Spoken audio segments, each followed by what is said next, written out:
CM Siddaramaiah ಸರ್ಕಾರಕ್ಕೆ ಕಾಂಗ್ರೆಸ್ಸಿಗರೇ ಮುಳುವಾಗ್ತಿದ್ದಾರೆ. B R Patil, Raju Kage, Beluru Gopalakrishna, NY Gopalakrishna ಬಳಿಕ ಇದೀಗ ಗೃಹ ಸಚಿವ ಪರಮೇಶ್ವರ್ ಅವರು ಸ್ಫೋಟಕ ಹೇಳಿಕೆಯನ್ನ ನೀಡಿದ್ದಾರೆ.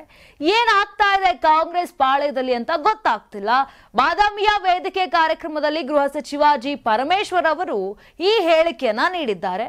ಅಭಿವೃದ್ಧಿ ಯೋಜನೆಗಳಿಗೆ ಸರ್ಕಾರದ ಬಳಿ ಹಣ ಇಲ್ಲ ಅಂತ ಬಹಿರಂಗವಾಗಿ ಹೇಳಿಕೆಯನ್ನ ಕೊಟ್ಟು ಇದೀಗ ಒಂದು ರೀತಿಯಾಗಿ ಅಚ್ಚರಿಯನ್ನ ಮೂಡಿಸಿದ್ದಾರೆ.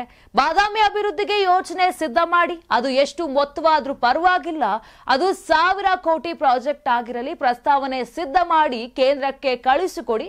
ಯಾಕೆಂದ್ರೆ ನಮ್ಮ ಹತ್ರ ದುಡ್ಡಿಲ್ಲ, ನಮ್ಮ ಬಳಿ ದುಡ್ಡಿಲ್ಲ, ಇನ್ನು ಸಿದ್ದರಾಮಣ್ಣನ ಬಳಿಯೂ ಕೂಡ ದುಡ್ಡಿಲ್ಲ ಅಂತ ಈಗ ಜಿ ಪರಮೇಶ್ವರ್ ಅವರು ಒಂದು ರೀತಿ ಸ್ಫೋಟಕ ಹೇಳಿಕೆಯನ್ನ ಕೊಟ್ಟಿದ್ದಾರೆ.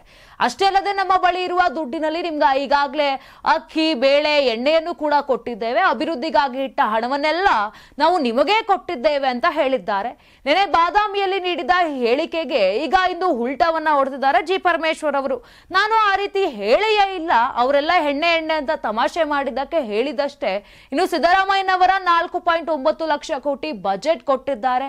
ಬಜೆಟ್ ನಲ್ಲೇ ಗ್ಯಾರಂಟಿಗಳನ್ನ ಘೋಷಿಸಿದ್ದೇವೆ.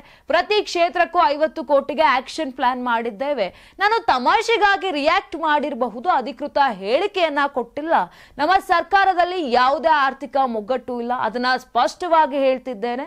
ಕೆಲವೊಮ್ಮೆ ಹಣ ಬಿಡುಗಡೆ ನಿಧಾನವಾಗುತ್ತೆ, ಹಣದ ಕೊರತೆ ನಮ್ಮ ಸರ್ಕಾರದಲ್ಲಿ ಇಲ್ಲ. ನನ್ನ ಹೇಳಿಕೆ ಬಗ್ಗೆ ತಪ್ಪು ಕಲ್ಪನೆ ಇಟ್ಕೊಳ್ಬೇಡಿ ಅಂತ ಡ್ಯಾಮೇಜ್ ಕಂಟ್ರೋಲ್ಗೆ ಜಿ ಪರಮೇಶ್ವರ್ ಅವರು ಮುಂದಾಗಿದ್ರು. ಇದೇ ವೇಳೆ ಕಾಂಗ್ರೆಸ್ ಶಾಸಕರಾದ ರಾಜು ಕಾಗೆ, ಎನ್ವೈ ಗೋಪಾಲಕೃಷ್ಣ ಹೇಳಿಕೆಗಳಿಗೂ ಪ್ರತಿಕ್ರಿಯೆಯನ್ನ ಕೊಟ್ಟಿದ್ದು, ಎಸ್ಟಿಮೇಟ್ ಆದ ತಕ್ಷಣ ಹಣ ಬಿಡುಗಡೆಯಾಗುತ್ತೆ, ಮನಸ್ಸಿಗೆ ಬೇಜಾರಾದಾಗ ಆ ರೀತಿ ಹೇಳಿಕೆ ಬರ್ತಾವೆ ಅಂತ ಪರಮೇಶ್ವರ್ ಅವರು ಸ್ಪಷ್ಟನೆ ನೀಡಿದ್ದಾರೆ. ಇತ್ತೀಚೆಗೆ ಕಾಂಗ್ರೆಸ್ ಪಾಳ್ಯದಲ್ಲಿ ಏನಾಗ್ತಾ ಇದೆಯೋ ಗೊತ್ತಿಲ್ಲ, ಒಂದಾದ್ಮೇಲೆ ಒಬ್ರು ಶಾಸಕರು ತಮ್ಮ ಪಕ್ಷದ ಮೇಲೆ ಬಹಳಷ್ಟು ದೂರುಗಳನ್ನ ಕೊಡ್ತಾ ಇದ್ದಾರೆ.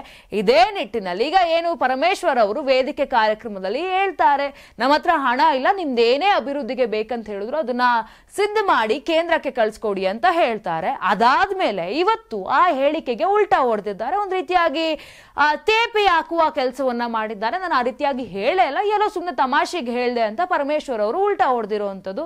ಸದ್ಯಕ್ಕೆ ಈ ರೀತಿಯಾಗಿ ಕಾಂಗ್ರೆಸ್ ರಾಜಕೀಯದಲ್ಲಿ ಬಹಳಷ್ಟು ಗೊಂದಲಗಳು, ಶಾಸಕರ ರಾಜೀನಾಮೆಗಳು ಈ ರೀತಿ ನಡೀತಾ ಇದೆ. ನೋಡೋಣ ಮುಂದೆ ಹೋಗಿ ಇದು ಎಲ್ಲಿ ನಿಂತ್ಕೊಳ್ಳುತ್ತೆ ಅಂತ. ನಾನು 86 ಕೆಜಿ ಇದ್ದವಳು 71 ಕೆಜಿ ಬಂದಿದ್ದೇನೆ. ವಯಸ್ಸಾದ್ಮೇಲೆ ಸ್ಮಾರ್ಟ್ ಆಗಿ ಕಾಣ್ತೀರಾ ಅಂದ್ರೆ ಜಿನ್ನಿ. 126 ಕೆಜಿ ವೇಟ್ ಇದ್ದು ನಾವು ಈಗ 114 ಕೆಜಿ ಲೆಕ್ಕ ಬಂದಿದ್ದೀವಿ. ಯಾವುದೇ ಸೈಡ್ ಎಫೆಕ್ಟ್ ಆಗಿಲ್ಲ. 84ರಿಂದ 50 ಕೆಜಿ ಬಂದೆ. ಆಮೇಲೆ ಸಣ್ಣಗೆ ಫಿಟ್ ಆಗಿದ್ದೀನಿ. ಅದಕ್ಕೆ ನಾನು ಯೂಸ್ ಮಾಡ್ತಾ ಇರೋದು ಜೀನಿ ಸ್ಲಿಮ್.